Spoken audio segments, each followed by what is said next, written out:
Here's the question. How do you make the impossible possible? Simple. Remove the I am, the ego. Now, how do you step into that newfound possibility? With a series of small intentional steps. Never forget, the greatest among us started from humble beginnings. But to truly unlock your potential, realize you're here for something greater. If you're yearning for more than just a good life, let's take that small step together to reach greatness. Welcome to the Greatness from Small Beginnings podcast, where we're talking to those who have gone from mediocrity to motivated, overlooked to overachieving, forgettable to unforgettable. Are you ready? Let's go.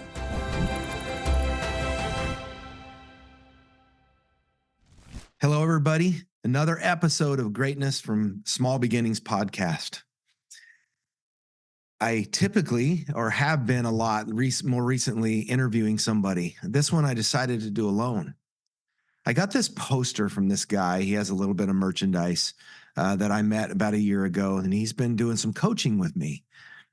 Mindset on how spiritual dovetails with what God put us on this earth to be, that little bit of difference between me and the other person next to me and who I am in my family, some of these other things. He and I have talked a lot about values, about things that are hard and difficult in our life and how we push through those things and how we see the broader picture and look out further so that we can do a better job today.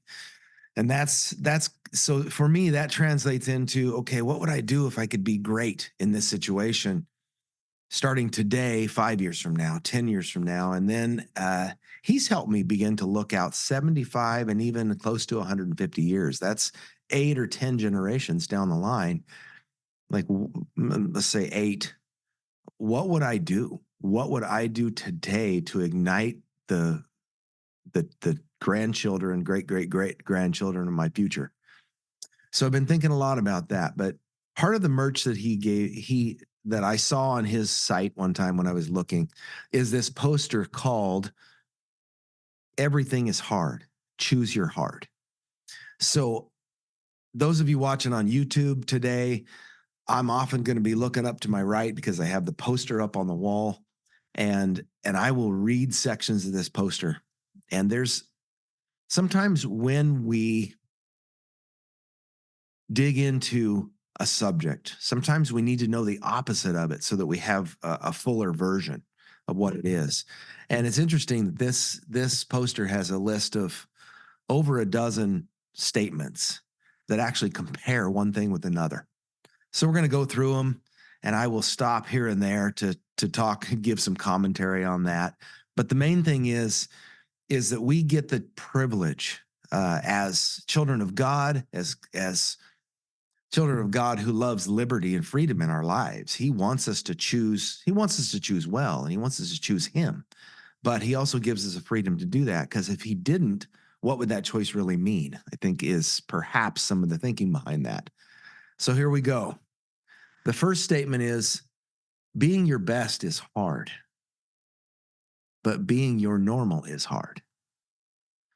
So being your best, living in your greatness is difficult because it's going to take work and effort and energy.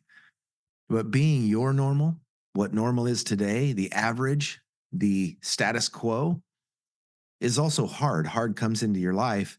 And if you're not moving forward and growing, in some cases, though it is more comfortable than growing into your best, you end up with hard because you stay the same. So I'll read it again and then I'll move to the next one. Being your best is hard, but being your normal is hard. Choose your heart. The next statement is, making wise decisions is hard. Making bad decisions is hard. Making wise decisions is hard. What I've discovered over the years, those of you that know me, one of my core values is to get wisdom and to give wisdom. And if I'm going to give it, boy, I better know it. I better actually be living it. I better actually understand that it is actually wisdom. And Of course, I look to the author of wisdom, which is God.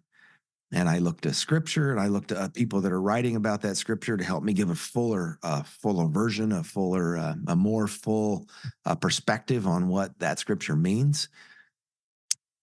Making wise decisions is hard because we have to think. We have to go back into the archives of our mind and our heart and things others have said. Perhaps even go dig into those that are wise and go ask them questions. But making bad decisions is also hard mostly because of the results of the decision. Probably even the process is hard. So making wise decisions is hard. Making bad decisions is hard. Being in shape is hard. Being out of shape is hard. This is a great one that most of you are going to resonate with. Um, Back in September, I ran a marathon. My first ever. I'd run a couple of half marathons and realized that I just couldn't live with that because the second one was way too easy. So it's like, okay, I got to get a marathon on the schedule and I got to run a marathon. And the process of getting ready for the marathon was a very interesting process. I won't get into all of that now, but I hurt my sciatic nerve. I aggravated my sciatic nerve on my left side when I ran that marathon. And I saw it coming a couple of weeks ahead of time, but I was going to run the marathon anyway. So I went and ran it. And I had to take 4 months off because I knew that if I went and ran, that I would make it worse. And then it may end up with nerve damage because I have nerve damage from a prior incident similar. So I knew what the hard would be if I went and did that. So getting in shape for that marathon was hard. There was hours and hours of training, learning my body, learning the tendencies, learning the things that I needed to know so that I could run the 26 miles without stopping, which thankfully I did. But being out of shape in that 4 months, as I got down line, as I'm 3 months recovering and I wasn't running at all and wasn't doing hardly any cardio, I would get a little winded going upstairs and downstairs, and I would actually not feel as well as I did before getting out of my chair. And the back would hurt, and the muscles would ache, and the shoulders. Believe it or not, running has an isometric motion that helps the shoulders and upper body too. And I started hurting, and I still am actually. I just started training again a couple of months ago, lightly working my way back up. But my shoulders, I'm going to have to probably do some kind of weightlifting to get my shoulders and upper body back into shape because of the time off. So being in shape is hard. Being out of shape is hard. Choose your hard. Losing weight is hard. Being fat is hard. That's a story that the fat part of it I can't necessarily resonate with, although I remember that before I got in shape a couple of years ago and started eating differently, I weighed 10 or 15 pounds more, and it really surprisingly made a difference. And I carrying that weight around and not doing anything made life more difficult. But losing the weight is also hard. Like it took disciplines daily. It took disciplines sometimes hourly because I want this or I want to eat that or I want to drink this and I shouldn't do it. That's hard. But it's also hard living in that lack of discipline. Losing weight is hard. Being fat is hard. Working out is hard. But being weak is hard. Working out, of course, is hard. By nature, it's hard. It's a breaking down of the muscles and it's a changing the mindset. It's disciplining yourself, which is an act of doing something that is naturally pushing against the natural comfort, the kind of the passion for comfort that we have in our lives. And we have to push that out. But then being weak is also hard because you can't really do the things you want to do. When I was out of shape in cardio, I couldn't go do the things that I wanted to do. I could walk, but I couldn't walk uphill in the same way because my cardio, my lungs and heart were out of shape. So being weak is also hard. Working out is hard. Being weak is hard. Being disciplined is hard. Being lazy is hard. I've mentioned it several times in this podcast so far is that Being disciplined is hard. It's hard work to get out of that comfort zone and do the thing you know you're supposed to do. That is 100% a fact. Everybody can resonate with that. But did you know that being lazy is also hard? There's a guilt, there's a shame, there's a procrastination, a lack of getting things done, a lack of taking responsibility that's also hard. So it's also a result. But being lazy, though it seems really good in the moment, in the situation, it makes life hard. Being disciplined is hard, being lazy is hard. Choose your hard. Getting out of your comfort zone is hard. Staying in your comfort zone is hard. Getting out of your comfort zone, I've mentioned it several times already. You can't be comfortable if you're going to do, if you're going to have growth, if you're going to move forward in your life and get to the things, the areas of greatness that you know you're supposed to do. But did you know that staying in your comfort zone is also hard, mostly because of the results you get there? And again, because of the shame and the guilt. Getting out of your comfort zone is hard. Staying in your comfort zone is hard. Choose your hard. Starting a business is hard. Working for someone else is hard. I have 40 years in business, and there's never been a day when something in it, almost every day, something's been hard. There's been a lack of security. There's been a lack of knowing where the next dollar was going to come from. Well, I still don't sometimes know where the next dollar is going to come from. And yet, I had to choose my hard way back when because I thought I could do better for my family. I could do better than what I was doing. And it's gradually over decades gotten a lot better. Starting a business is hard, but working for someone else is also hard. You're under their direction and control. You are their direct report. You report to them and you have to do what they say. That is also hard. You have to choose your hard. Neither one is bad. In this case, neither one is necessarily bad by nature, but you have to choose which one. Choose your hard. Making a lot of money is hard. Making a little bit of money is also hard. If you look at the result of making a lot of money, where you have more freedom, more liberty, you can provide generationally for your family or for you, for your parents, you can do great things that you had dreamed of doing that are on your bucket list. But if you don't go make that money, those dreams die with the perhaps the lack of discipline and what it takes to save that money or go make that money. So making a lot of money is hard. Making a little bit of money is hard. Choose your hard. Being rich is hard. Being poor is hard.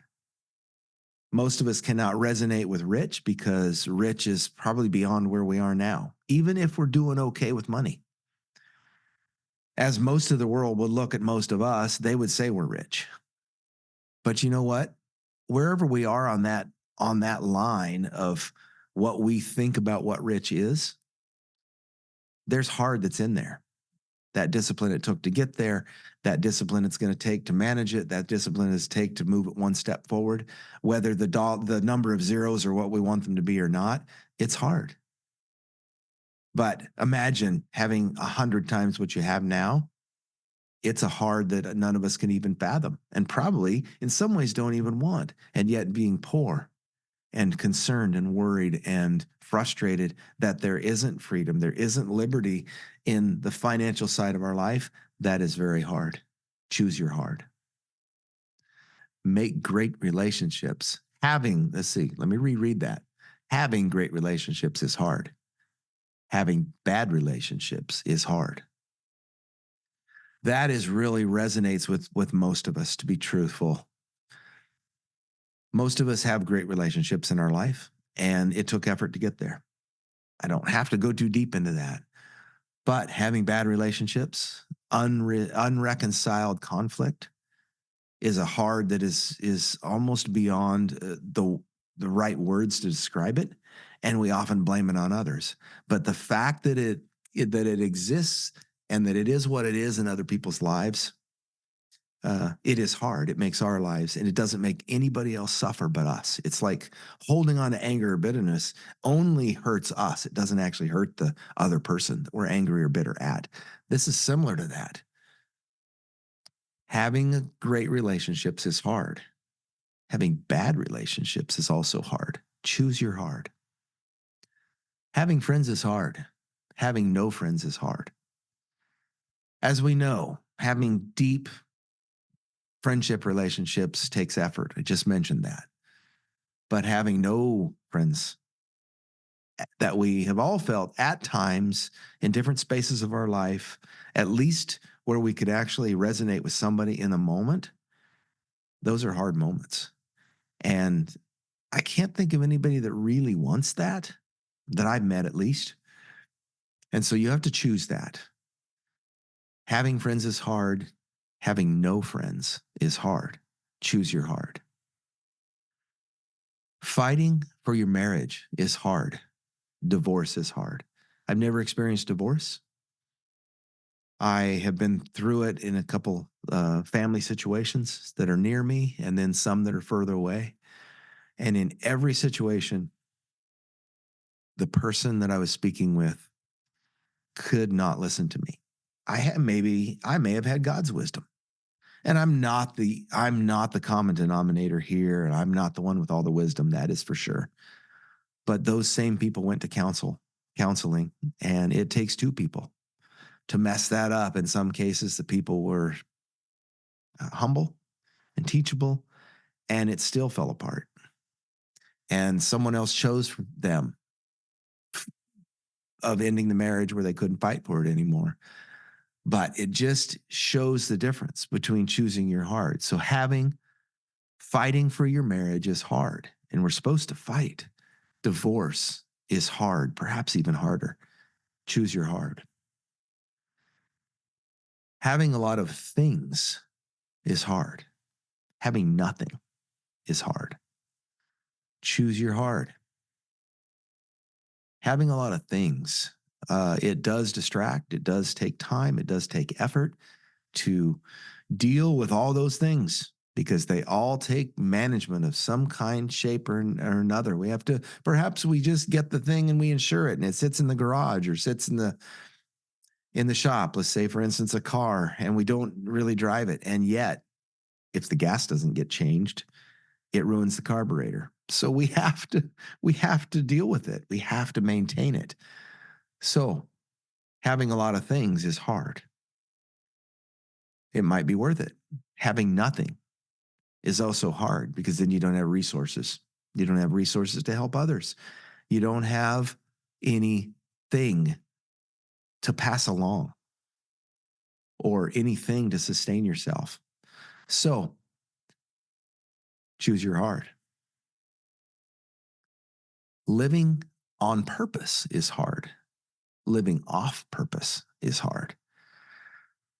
So I've heard lots of people talk about what their purpose on this world is, and there's a lot of versions of that, a lot of mindsets on that. And the idea is that if we're pushing towards God's purpose, his 1 or 2 or a few percent that sets us apart from everybody else, and we're living within that, then that is a grand, amazing thing that we should be looking at, of course. And when we're living within that purpose, of course, it's hard because we have to put effort to grow and to grow into that thing because we won't be able to do the whole thing without practice into that purpose. But having no purpose, living off of that purpose is also hard because we're going to have angst, we're going to have frustration, and we're not going to resonate with God's best for us. So it's also hard. Choose your hard. Doing life God's way is hard. Doing life your own way is hard. This is one that I see so often around me. When I meet people, I'm in the construction industry and I often see these people.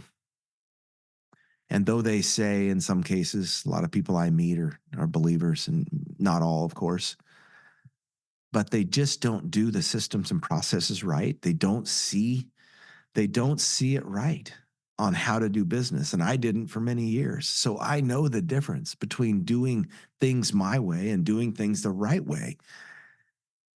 And it's harder to do things my way because I don't have the complete picture.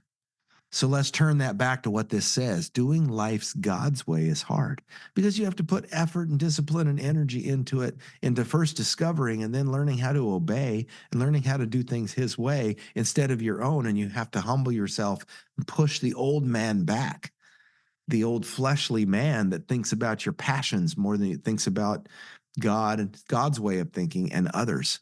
And that is difficult. I've also spent times in my life doing life my way.